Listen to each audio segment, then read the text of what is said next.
going. So welcome to the graveyard. This is your tour of cemetery art, history, and symbolism with Gravestone Girls. The picture in the upper left is a shot of the 3 original Gravestone Girls in their natural habitat. That's me. I'm Brenda. I'm standing and I have sunglasses on and purple boots in that photo. My beloved wet mistress, Zipporah, is on the left of that shot. She's standing in the beautiful hand-knit scarf around her neck.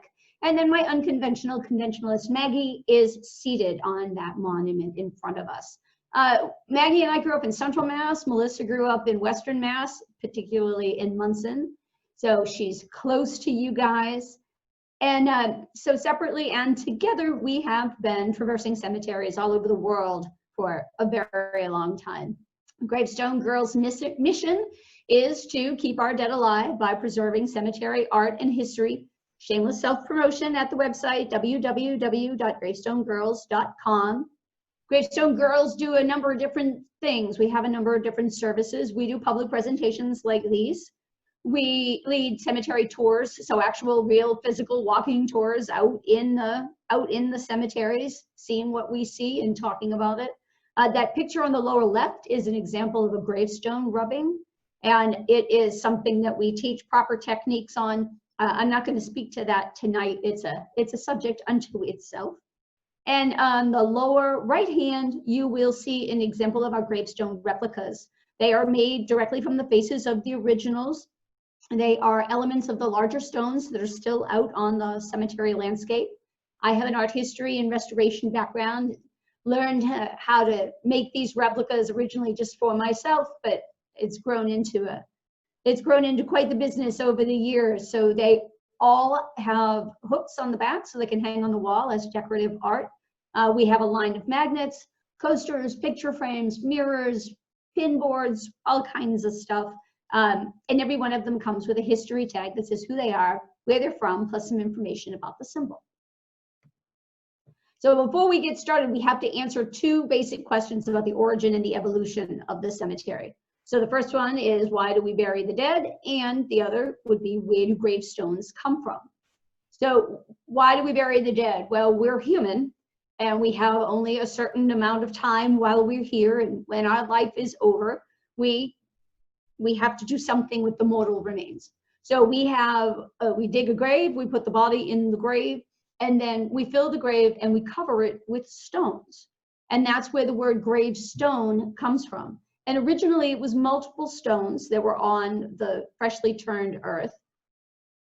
You put stones on the grave to show you where you put somebody if you want to go back and visit or memorialize. You put that pile of stones on the grave to show where you put someone so you don't disturb those that are already interred when it comes time to bury someone else.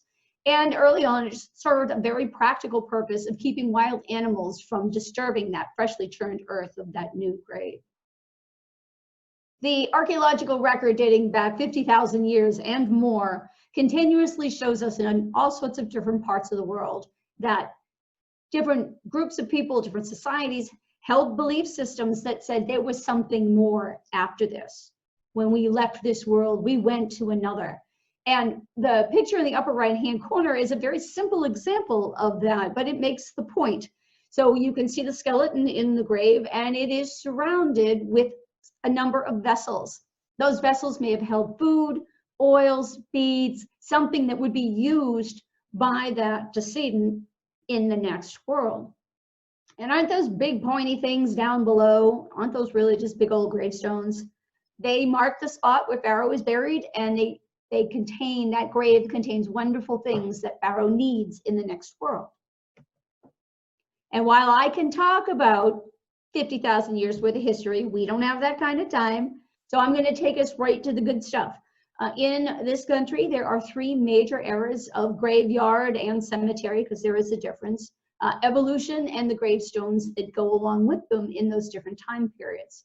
So in the upper left-hand corner, we have an example of a very commonly seen colonial graveyard or burial ground that comes up from first settlement in the 1700s first settlement in the 1600s up through the 1700s.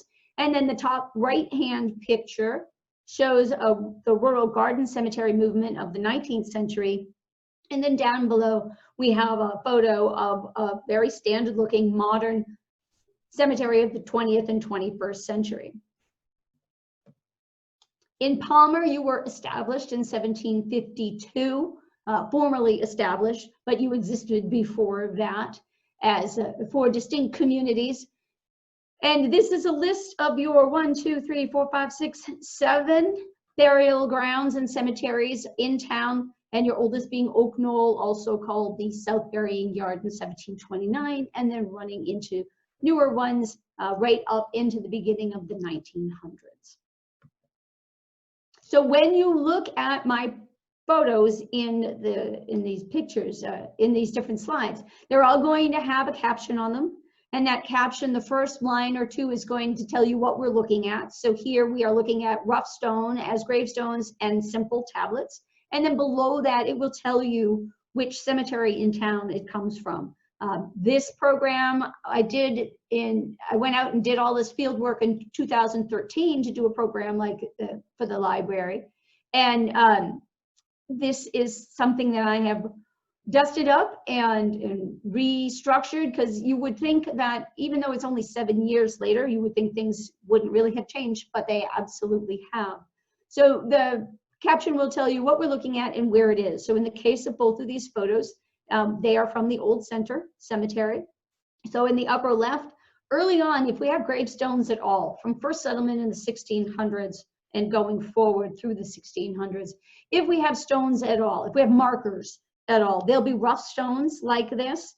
They might be wooden markers, which we would have lost over time to decay, or they may be very simple, like the example on the lower right-hand side that just has some basic information on it in memory of, and a name and maybe a date. So it's often very easy to walk by these old stones without realizing that you're looking at gravestones.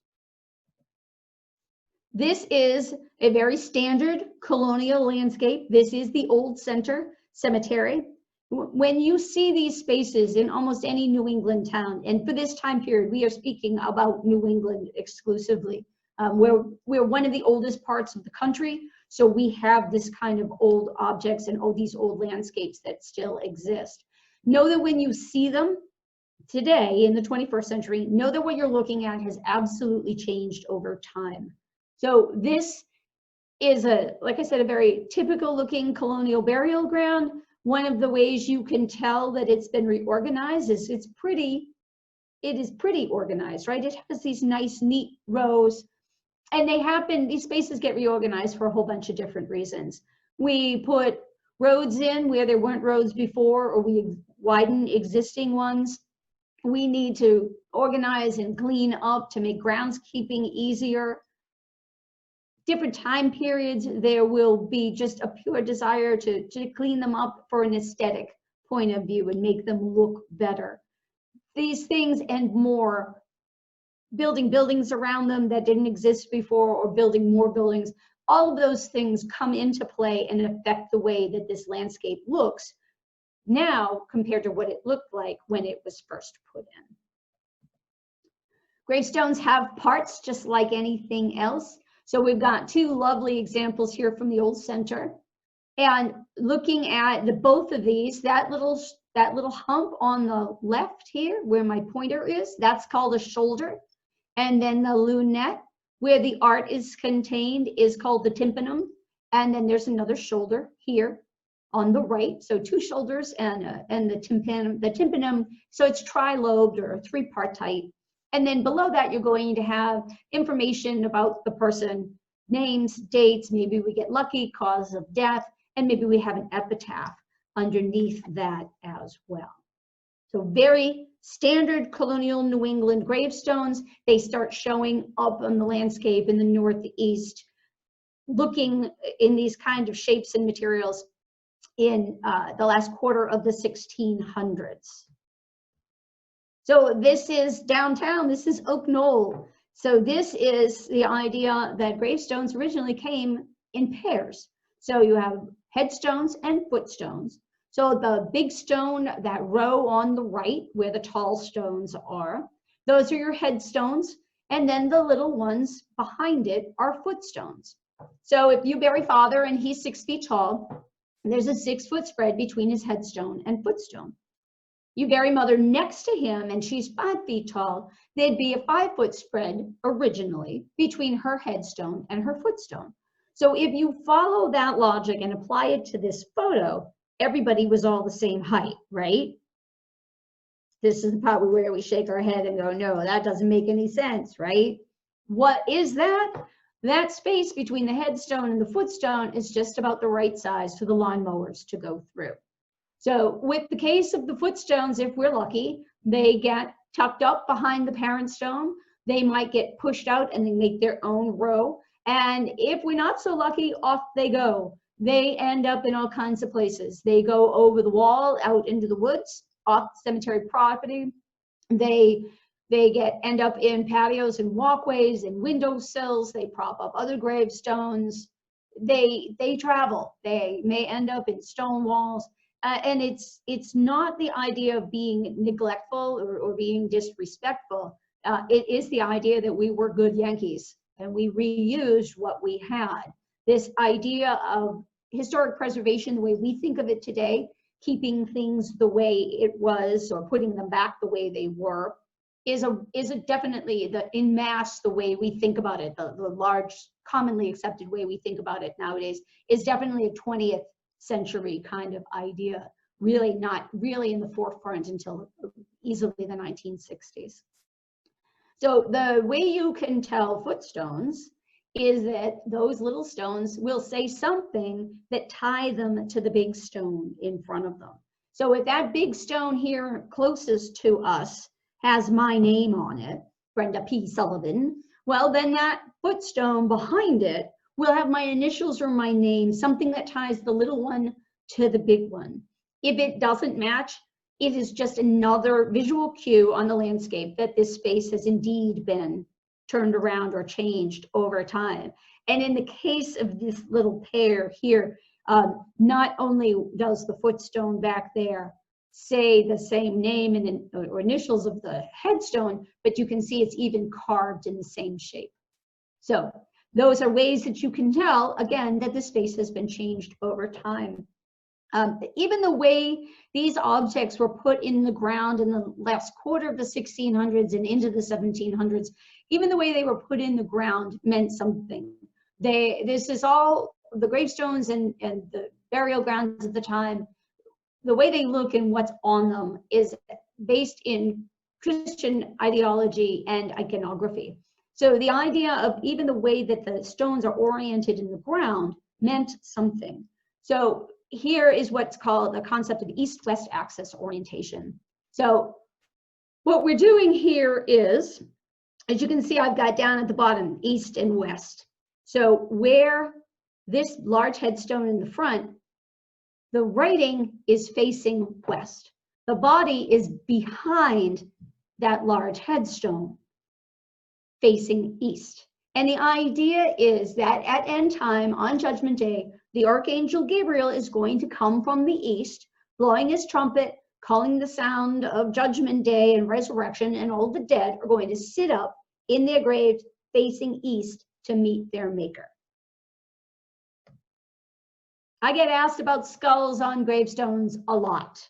It seems weird, right? With our modern brains, why would they do this? This is what I lovingly call a scared straight program. This is a winged skull. It's known as a death's head.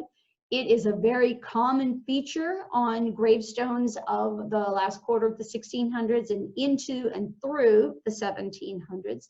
It is meant to be the idea of your immortal soul. The folks of the time, very religious, very superstitious, and they're really following the Bible to the letter, very strict in their interpretation. You have one immortal soul, and your job is to keep that soul clean of sin based on the actions that you do every day while you're here. So when you read old gravestones and they say that this person was kind, generous, useful, helpful, loving, prosperous, it wasn't to say, look how great I was. It is to say that while you stand here and look at my stone, my mortality has ended. My life has ended. You too are human, and you are to use this as an example to guide your own behavior and therefore help your immortal soul make the transition to the next world after you die.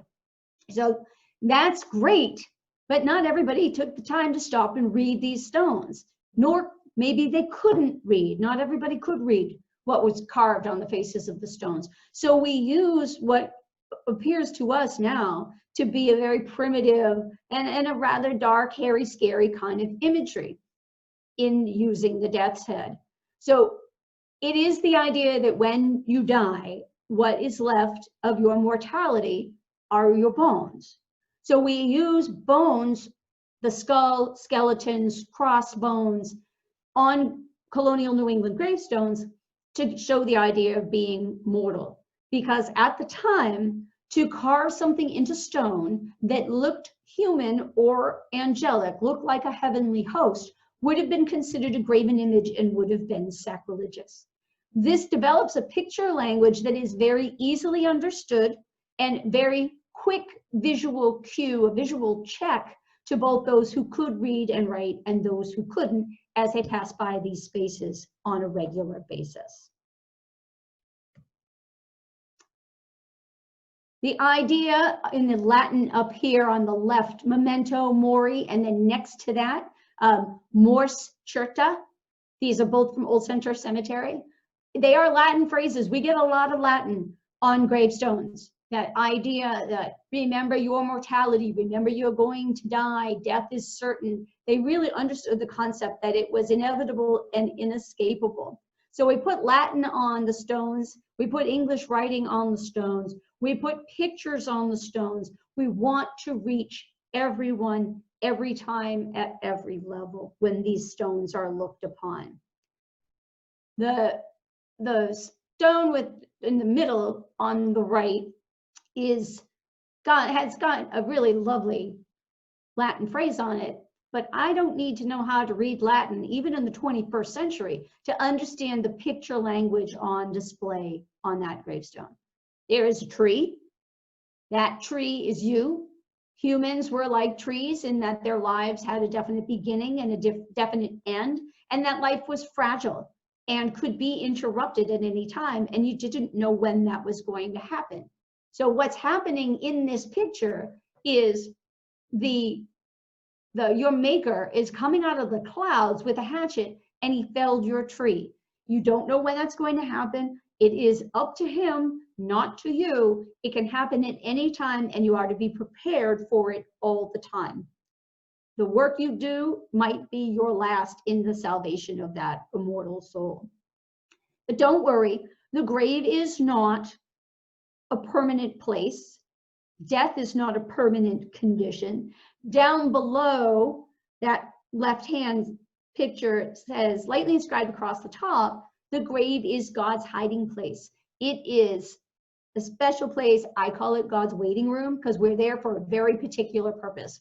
We are there for this end game, this ultimate goal of the resurrection, the call of Gabriel's trumpet, sounding the day of resurrection, the day of judgment, where we are redeemed and hopefully ascend to the next world. That one with the resurrection on it is not from Palmer, but this lovely down below is. Spi salutis etec, hope of eternal life, hope of an eternal world. Again, more Latin and absolutely the promise of, or the idea, the hope of the next world. As we come into the 1720s and the 1730s, there's a period called the Great Awakening. So it gets to us through our religion, it gets to us through England, and it becomes the idea that, yes, you still have an immortal soul, and you have an obligation to keep that immortal soul clean so that it can make it to the next world upon your earthly death. But now we're modern people of the time. And not every little transgression may be the difference between heading up or heading down. So that skull is allowed to grow some skin and to take on a human reference or an angelic look without now running the risk of being considered a graven image. In the stones that we've been looking at with both the skulls and here with these winged souls, your material that the stones are actually made out of are slates. They're sandstones, also out of the Connecticut River Valley, and we also have quartzite. So you have a lot of local material that's being used to fabricate the gravestones of the last quarter of the 1600s and into the 1700s. And the soul doesn't necessarily have to have wings at this point in the early 1700s to be the idea of being human. So these are just a few examples of the lovelies that are in the cemeteries around Palmer. You had a number of important carving families that worked out there in the Western Mass area, and they have very signature styles, and they are still beautifully surviving on your landscapes today. There are other symbols on stones besides just the skulls and the winged skulls, the death's heads, and the winged souls. And remember, it's important to note that you can't say, well, the winged skull stopped being used in 1725. That's just not how it works. One symbol will fade out as another one becomes dominant. They are going to cross each other all through the 1700s until they exhaust themselves eventually. The idea here is that there are other symbols. So in the upper left, I've got a crown with something of a cross on it. It is the idea of righteousness. A lovely happy face with this crown on. On the right, has got stars on each side. So stars are guiding lights, and they're also they make a nice balance when you take them like this. This might be the idea of the beginning of the day, the end of the day, and the passing of life in between. Check out the lovely down below on the left. There's a scroll around the head. It starts over here on the left, and it says fugit, fast. This is a Latin abbreviation, aetatis, passage of life. And then on the other side of the hourglass, which is on its side, says carpe diem. So the hourglass is the idea that everyone was born with one. You had a certain amount of sand in the glass. You didn't know how much sand you had or when the glass was going to run out. And it was going to run out inevitably and eventually. And again, seize the day, carpe diem, be ready for that idea.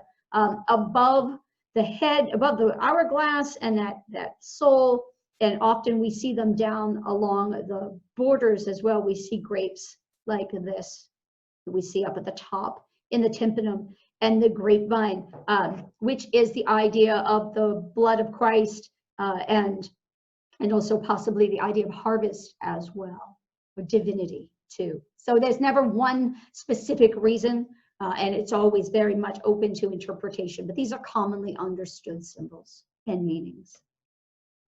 As we come into the 1700s, the close of the 1700s, there's a big change happening.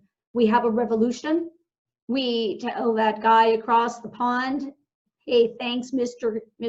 King, Mr. Royal Family. It's been really great, but we're going to strike out on our own.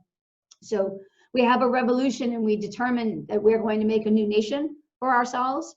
And the founding fathers of the time are thinking about ideologies and concepts to model this new nation on, and they look at the ancient and very successful civilizations of the Greeks and the Romans, who were the founders of the concepts of democracy and the republic, the idea of the people governing themselves. So in the upper right-hand corner, I have an urn. And that is the idea of the Greeks and the Romans, the idea of classicism. But also, while the founding fathers are doing all this ideological scheming and thinking and planning, there is real-time archaeology going on in places like Pompeii and Herculaneum in Italy. And Greece is being excavated in all sorts of different parts. The far-reaching outposts of the Roman Empire across Europe are being excavated. And the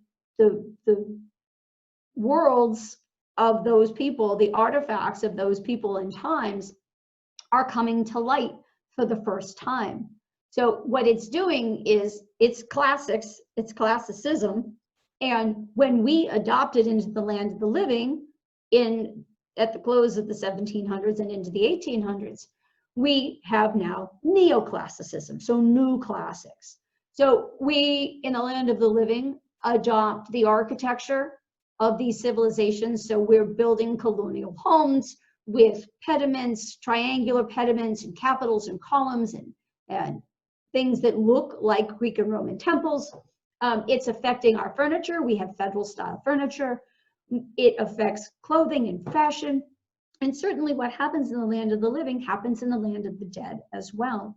So we get these urns like you see on the right-hand side in the upper corner. It is specifically a cinerary urn. So the idea of the vessel that carries the body to the next world, both literally through the idea of death and or cremation, because cremation was practiced thousands of years ago, and also the idea of ashes to ashes and dust to dust. You know, you need a vessel to carry that body, to contain the mortal remains, as well as carrying it to the next world. So this becomes a very commonly seen symbol on gravestones as we move from the 1700s into the 1800s. On the right, I still get trees on gravestones of this time period. They are very specific trees. They are weeping willows. So they, by virtue of the way they look and their name, they are a perfect cemetery symbol. And remember, they're still graveyards at this time. I'm just being lazy with my language. But they are a perfect gravestone symbol of the time to signify mourning and sorrow and death. And again, the tree is like a human. It has a definite beginning and definite end to its life. And it's a fragile object, and that life can be cut short. So we'll see them individually, like we have here on the left and the right, and then we'll see them on the landscape that way, and then we also see them come together, and they become a very dominant symbol of the urn and willow together on gravestones throughout the 1800s. I needed to show you these because I found these, as you can see, in Oak Knoll and Old Center. They are exquisite. They're all urn and willows. They're all variants of that. And I will say the one in the upper left-hand corner is indeed a willow, but instead of an urn, it's an obelisk. So the idea of the obelisk is also an ancient symbol, and it comes from the Egyptians. And if you'll notice, just to the right of that willow on the top left, I've got a set of crossbones, which, fun fact, is your long bones and the tops of your legs, and a heart. So it's a lovely variant. Carvers carved their own particular styles. Some carved the same way through their entire career. Others did different styles from stone to stone and also evolved over time. So these were just a couple of really beautiful examples in your own backyards out in Palmer that I want you to be aware of and keep your eyes open for when you're out and about. This landscape looks really different, doesn't it? So this is a cemetery. This specifically is Mount Auburn Cemetery. It is the first time where we bury our dead in this country that we give the name cemetery to it. Cemetery is derived from a Greek word that means sleeping place or dormitory. So it really reflects the ideas of the modern people of the modern times. The idea of passing away and falling asleep, no more hatchets coming out of the sky, no more being eaten by worms and bouldering in the ground. Sentiments that we see very easily on colonial gravestones.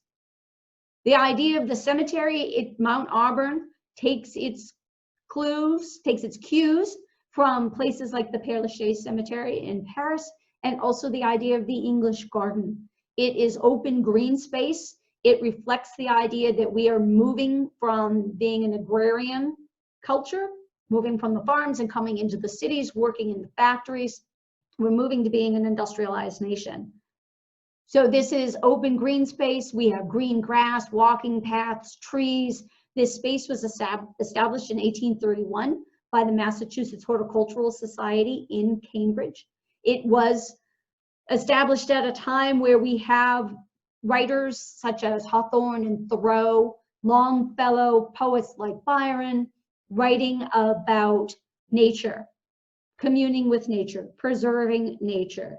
We have the spiritualists and the transcendentalists of the time with their Ouija boards and their seances, communing with the spirits of the dead. The idea that the space between the living and the dead, that veil is very thin, and although you may not be here any longer, you are not far removed from your family and from this world.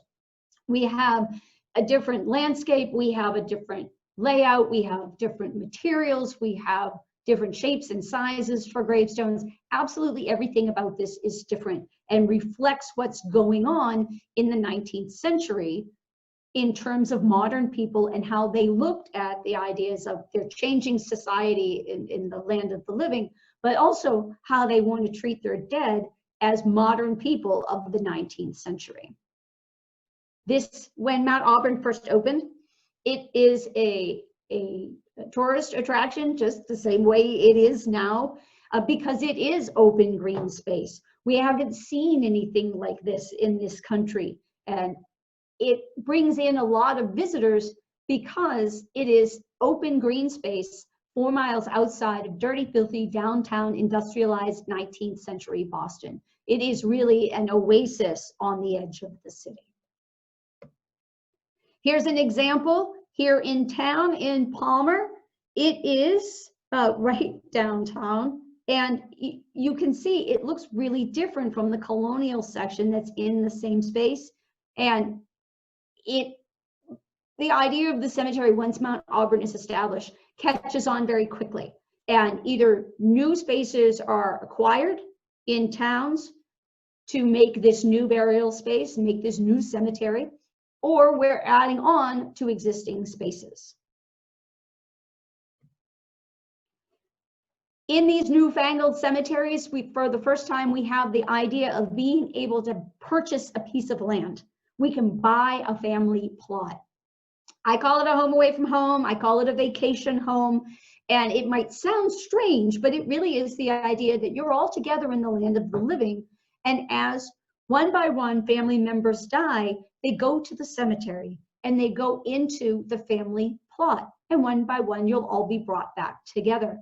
We may often mark these family plots the way you see in the upper left-hand corner with curbing, a way to say that this is my foundation. You'll notice that there's a door.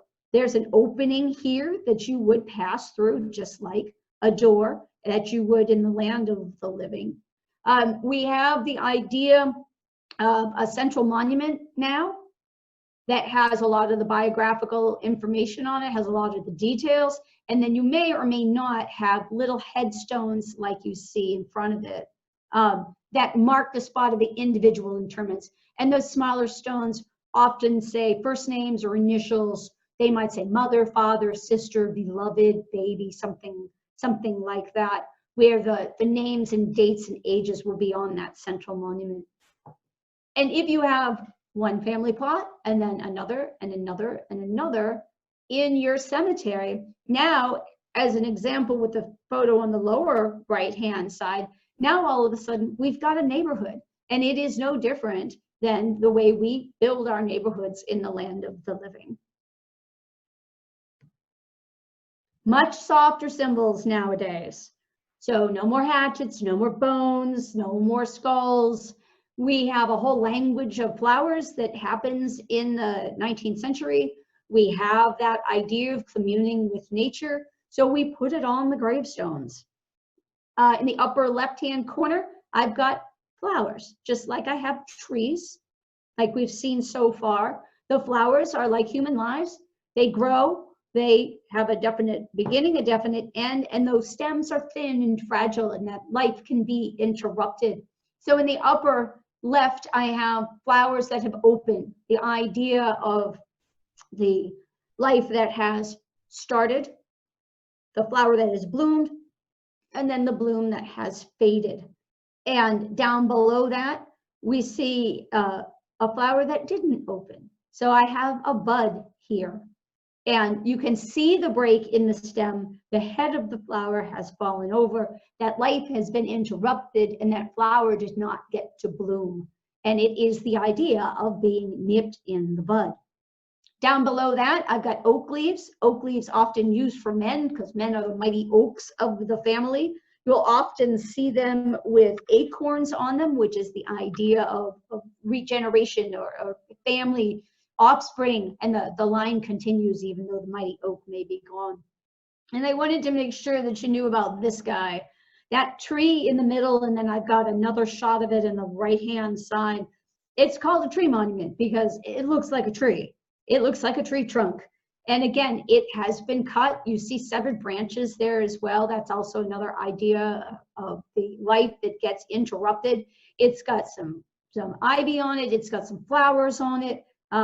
It actually looks down on, in this photo in the center on the bottom, it actually looks like there's some mushrooms growing on it, some fungi, which you would find on a real tree. And then you can see where the bark is peeled back, and it reveals the name of at least two. I see Jonathan and I see his wife. This is very much a 19th century thing. It is, it certainly shows that we've got some money. And we're really just doing that nod to nature thing where we put something on the landscape that would be part of the natural landscape if it were real. This is probably a good time to talk about material, gravestone material of the 19th century. These are all marble. So we are now able to use material like marble from farther away places because we have railroads and waterways to be able to bring it from Vermont, from the central part of the country, from the southern part of the country, and even bring it on ships from places like Carrara, Italy. We've been able to do that in the past, but we are now able to get it so much more readily that we can use it not just for big important buildings and monuments, but also for more daily things like gravestones, and it is more accessible to people in general as a gravestone material. The one drawback about marble, so marble was chosen because it was now newly available, and it also by itself, it was very symbolic. It was white and bright, so it was symbolic of purity and heaven, and it very much fit the vernacular of the 19th century. And the problem with it is that marble is calcium carbonate, so it is made up of all the little sea creatures that die and fall to the bottom of the ocean floor and then get compacted into limestone and marble.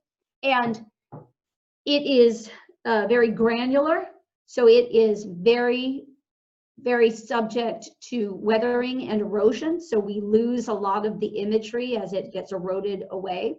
And also, it is very porous. So it is easy for the marble to absorb pollutants from the atmosphere.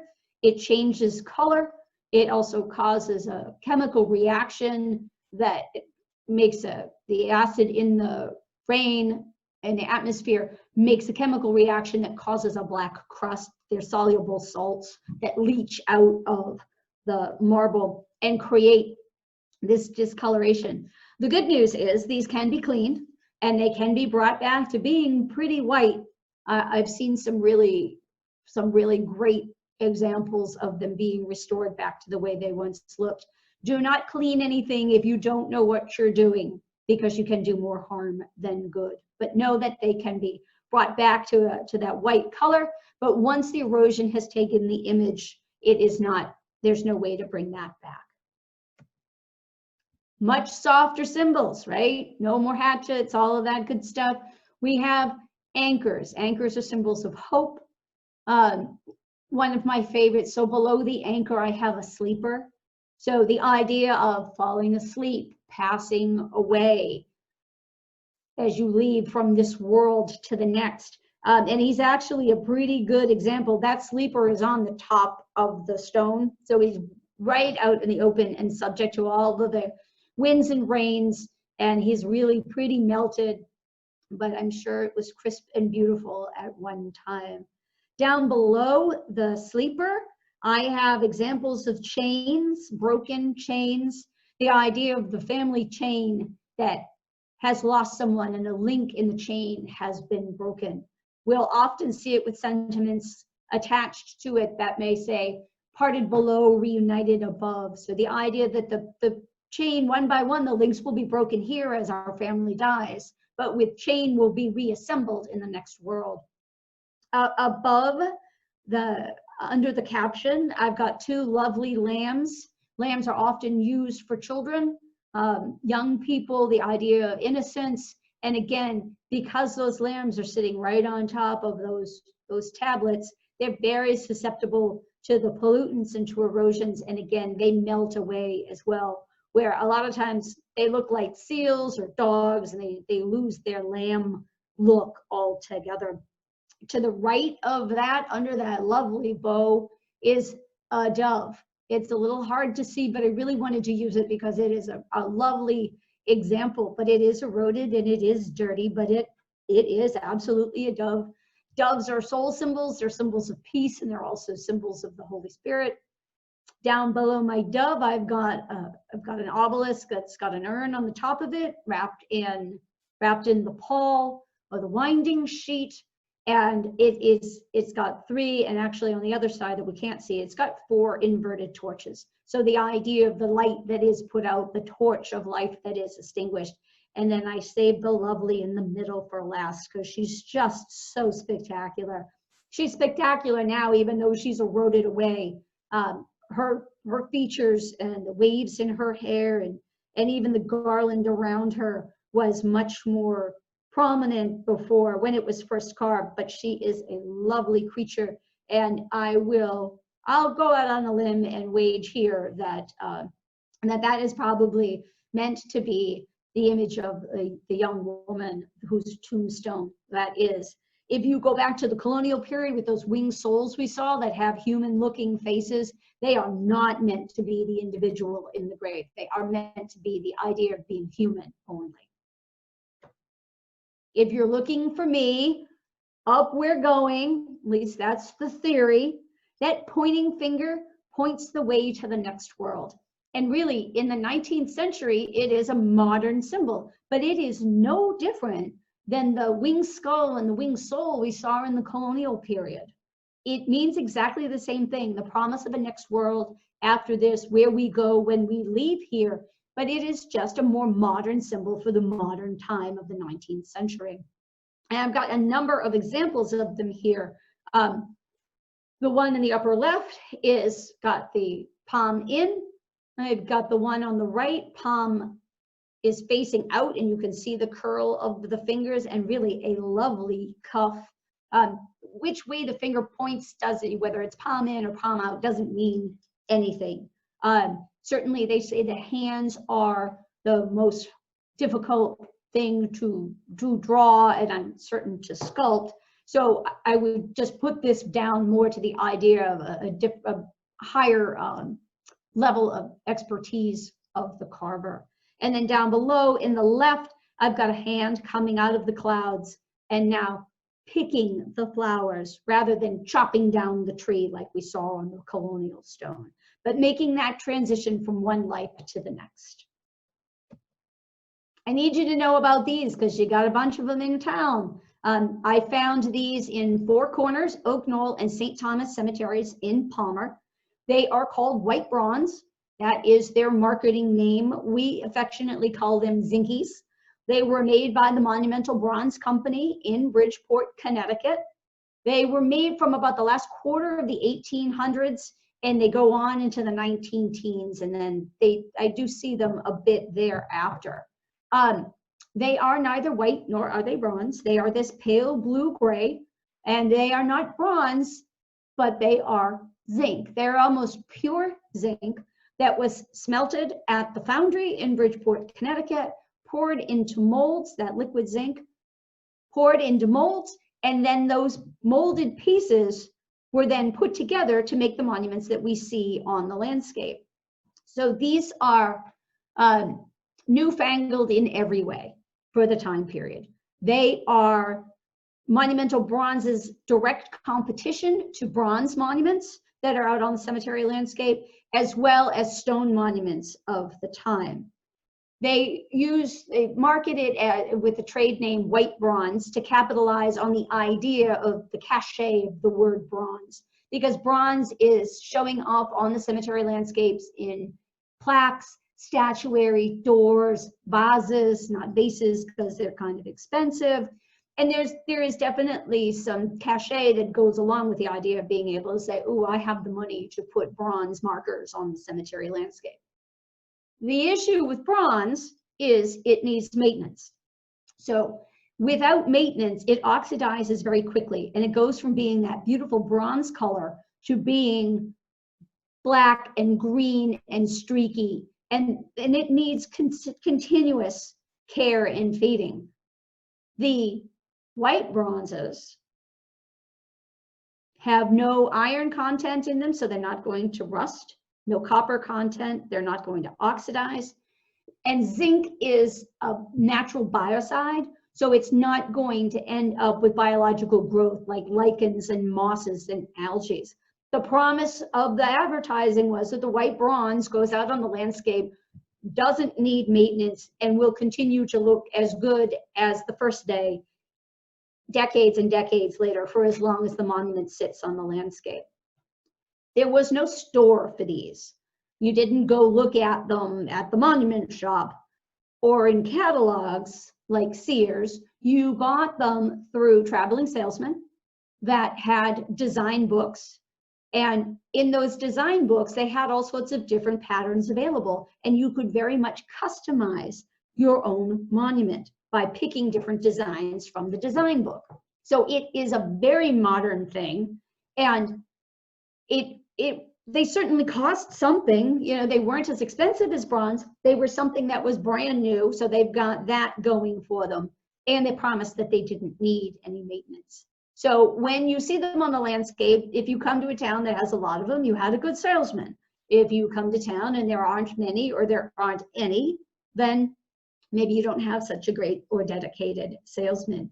When you see these, now that you know what they look like, when you see these on the landscape, they are going to jump out at you all over the place. You will recognize them from far away because they are very distinct. When you see them, walk up to it and just knock on it.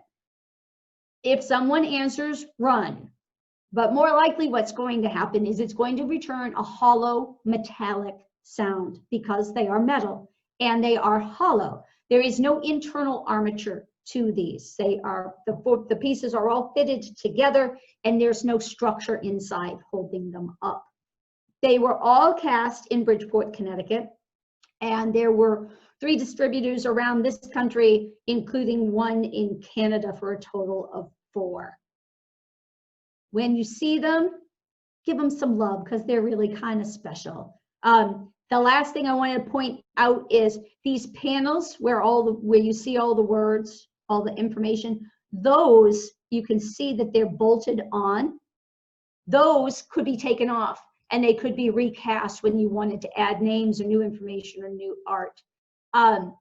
These continue on from the last quarter of the 1800s into the 19-teens, when they really kind of fall by the wayside because the factories and the material are needed for the First World War effort. This is a modern cemetery. This is Four Corners in Palmer. This looks really different than the other 2 periods that we've looked at. And what happens is, as we come out of the 1800s and into the 1900s, Queen Victoria dies in 1901. And as a result, in the years that come after, there is a backlash against the Victorian era, which she dominated from 1850 forward and set a lot of standards in everything: art, architecture, literature, furniture, dress, all of that. So in England, it starts a new movement, the arts and crafts movement. So we want to simplify. And it gets over here to us. It influences what we do in the land of the living. So it influences our architecture of our buildings. It influences the furniture that we make under this new arts and crafts movement. We want to simplify. We want to simplify the landscapes where our dead are buried. So we want to return that landscape to a more pastoral look, not so busy on the eye as we look across the landscape. And we also have new modern material available for gravestones. this new gravestone material is granite.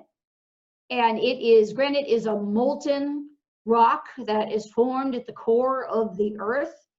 It is very dense and durable.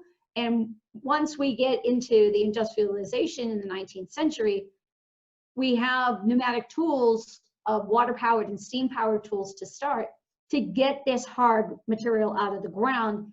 And again, use it not just for big impressive buildings and monuments, but also to have it available for more everyday uses like gravestones. This landscape changes because we need to maintain the grounds in an efficient manner for both time and money. These spaces change for two more reasons that really influence, that is directly because of our influence in the way that we have changed as modern people of the 20th and then the 21st century. So in the 19th century, we got sick and died at home.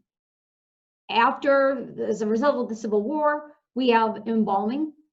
We have, as the century closes out, we start understanding medicine as science instead of art. So we start going, as we get sick, we go to hospitals, we go to care facilities, and we die there. And now, instead of dying at home in the 20th century, we are dying in these facilities, and the undertaker, the funeral director, is doing the job that the family once did. The family took care of you at home until you died. The family prepared the body for viewing. You did the wake at home, and you moved the body from the home to the cemetery and then interred it. Here, you now give that job to the funeral director, who sanitizes death, takes what is now deemed an unpleasant task out of the family, hides it away sort of, and does the unpleasant work behind the scenes to return a body to the family for viewing that looks as lifelike as they can make it. So we've sanitized death. That way, we've stopped talking about it the way that the colonials and the Victorians before us did, because we're not in front of death all the time the way they were, because we also have modern medicine. So if you think about what medicine has done just in the last 100 years, 120 years, we've come to understand very quickly how we get sick, how diseases spread. We have antibiotics. We know how to keep our food so it doesn't make us sick. We know how to clean our water so that doesn't make us sick. And then certainly in the very modern times, we have mapped our human genome.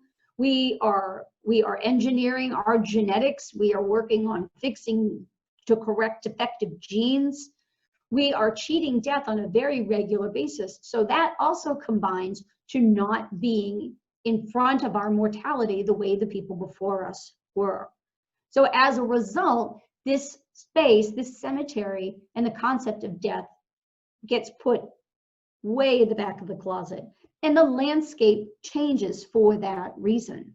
So the idea that in the 1900s, these gravestones didn't say a lot. They might have names and dates on them, but they don't get a lot of information about the individuals. And the good news is that I would say within the last 30 years or so, since about the 80s, we have had a change in our perception. We want to talk about who we were, or our loved ones want to say who we were by what we put on our stones.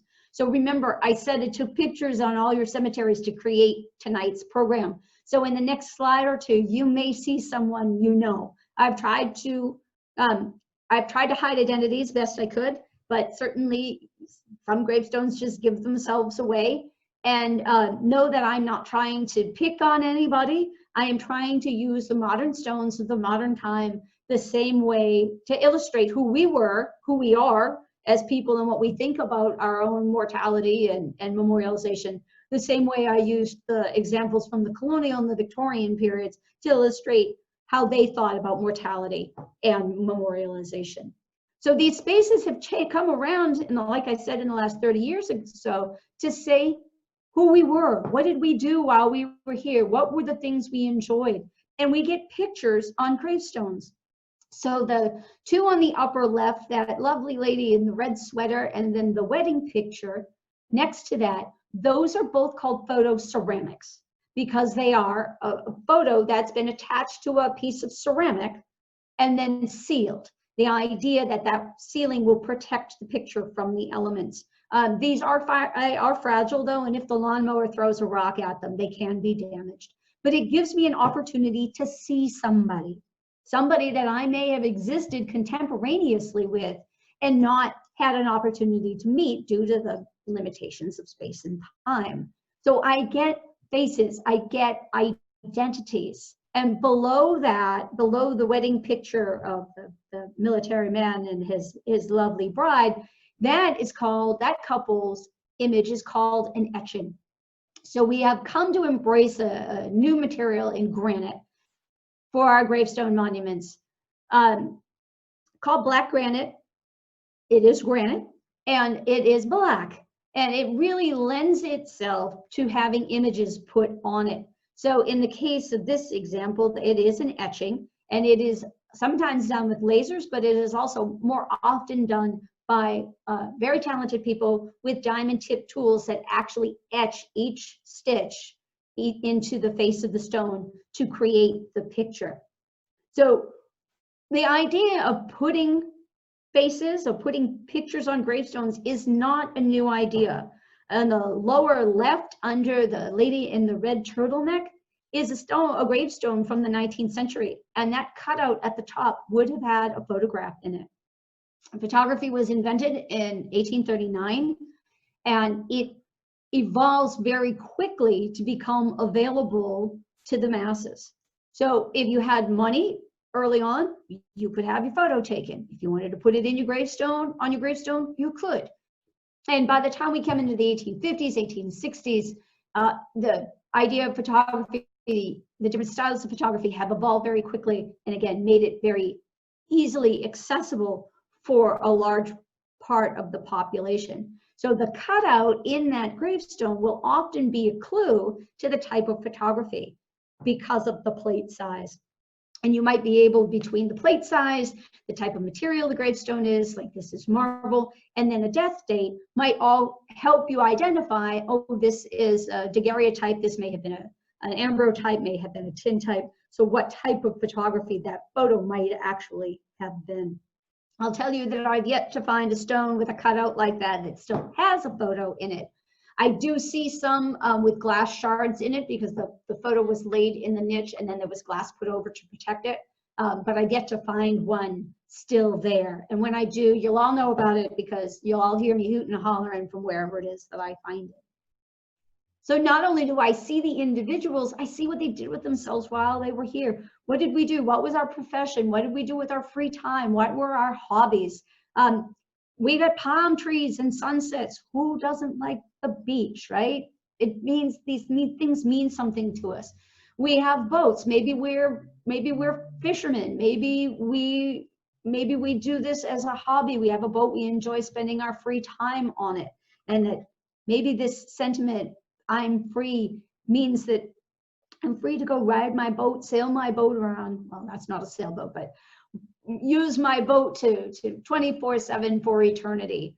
Wild animals, certainly I get a lot of deer on gravestones. So maybe I have someone here that likes nature. Maybe I have someone that enjoyed spending time in the woods. Maybe I have a hunter here. I have the cab of an 18-wheeler. So certainly this is probably a clue to this person's profession. And if we're not on the beach, maybe we're at the lake in the mountains enjoying our time there, our free time, and being one with nature as well as being together with our families. There's a few other things I wanted you to know about it before I close out for the afternoon, for the evening, as it were. Just some things that I found around Palmer that I wanted you to know about. These are both examples of Civil War service. In the upper left, that sword and that hat tells me I have a member of the cavalry, and it may very well be written on the stone that that gentleman, that George, was part of the Massachusetts 4th Regiment Cavalry, or it may give me some insight into which group he rode with or rode for. It might give me his rank and his information that way in terms of his service. And then down below, I've got a fabulous cannon there that I think that covering over the cannon might have been meant to be the flag. I don't see any flag detail, but that is often how I see it when I do see it. A covered cannon may also mean the end of the conflict, or this might be the pall as well, the pall that covers the casket, or the winding sheet that wraps the body. And what I read on this stone was that this person died in hospital at Hagerstown, Maryland, November 13th, I think that says, because part of the Zoom meeting is over at 1862. So right out of the gate, I know I've got a Civil War death because it's 1862, and I've got information about what happened to this person. They were injured and somehow ended up in a hospital in Hagerstown in Maryland. I might be able to go back into the historic record, look at military records, look up information about what hospitals were established at Hagerstown in Maryland. And I might be able to find records and information of the battle, of the individual, and the location. Oh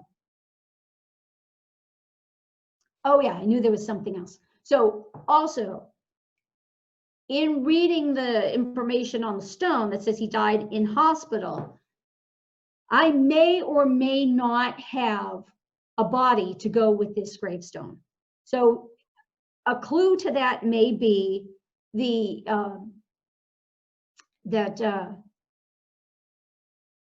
if the stone says, in addition to this person's name, if it says their rank, officers were typically brought home. That's one of the reasons why we have embalming. The rest of the rank and file were very often buried where they fell, buried on the battlefield in large trenches, not brought home unless the family went after them to bring them home at some point after the end of the war or the close of the battles. If I do not have a body for this gravestone, I have what's called a cenotaph, CENOTAPH, and it is the idea that a monument, a marker, a gravestone has been put up as a memorial, but I don't have a body to go with it. So keep that in mind. There's all kinds of things you can glean from some very simple information found on the face of the stone. I want you to know about this too. This is over in Four Corners. It is the Whiting family monument for George and Sarah, his wife. And below that it says, erected by Mrs. Sarah A. Whiting in memory of dear ones killed in the Hastings Crossing accident. Well, that's great. It's the 21st century. I don't know what the Hastings Crossing accident is, but I sure did want to find out. So we have this fabulous thing. It's called the internet. And we also have, I don't know, the library, where we can go to look up this kind of information. And doing some digging around, no pun intended, this is what I found. This is actually an excerpt from a newspaper in Alabama about an accident that happened in Ware, here in Massachusetts. 5 persons were killed and a number of others wounded, some fatally. Engine struck a wagon, August 27, 1898. 5 persons were killed this evening at Whiting's Crossing on the Boston and Maine Railroad by a collision between a train and a wagon containing a pleasure party of 11 persons. The dead are George Whiting, age 50. There he is, August 27th, 1898, George Whiting. Mrs. Whiting, Jessie Whiting, their daughter, aged 18. Katie Whiting, another daughter, aged 20. A boy who flagged the crossing, name unknown. The pleasure party was made up of the Whiting family and some of their intimate friends of Bondville, and they were going from home in Bondville to Forest Lake in a covered wagon drawn by 4 horses. On one side of the crossing, there was quite a steep hill running down to the tracks. As the wagon came over the crest of the hill and started down toward the railroad track, the flag boy at the foot of the hill was seen to come out of his station to flag an approaching train. The momentum of the vehicle on the steep grade was so great that it went by the flag buoy and out upon the tracks just as the Northampton and Ware accommodation train came along. The engine struck the wagon about in the middle, tossing the occupants on all sides, killing the horses and demolishing the vehicle. The train was stopped. 5 bodies were picked up in a terribly mangled condition, one, that of the boy, being decapitated. The latter was the sub-crossing tender, the regular flagman having been called away and put the boy on to flag this train. The Whiting boy, the most seriously injured, is not expected to survive the night. Mrs. Houghton has both legs broken and is internally hurt. The others are badly cut and bruised. So clearly that was a big deal. Certainly a big deal to the family, because Mrs. Sarah puts this memorial, raises this memorial to the death of her loved ones. And it makes, not only does it make the papers around here, but it certainly makes the papers all around the country. So just a little bit of information can lead you to some really amazing stories on the faces of your gravestones. I'm going to wrap up by telling you the season isn't over yet. There are, even though we are in the time of pandemic, we've had a lot of art markets that have gone virtual. So this weekend we'll be participating in 2, the Samhain Festival and also the Pagan Spirits of Halloween. So you can find information about that and us with our wares, as well as a lot of great vendors. We always do shop updates for these kind of virtual markets. And then I believe the weather is going to be good Sunday. Come visit us in Providence. I know it's a ways to go, but you know, take a ride while the weather still holds for the Providence Flea. So we'll be out and about for as long as we can, and there will be some more indoor markets going on for your Christmas shopping. Good God, Christmas really. For your shopping pleasure between here and before the end of the year. So my job has been to talk about how cemeteries are interesting places. They are repositories of living history. They are free art museums, free history museums. They really give you an insight not just to individuals, but to families as well as to society at many different points in time. So you can't go out there now because it's dark and it's cold, but I always encourage you to get out and explore. So please do. My thanks for you guys all coming out, as it were, to listen to my program tonight. My thanks to the library.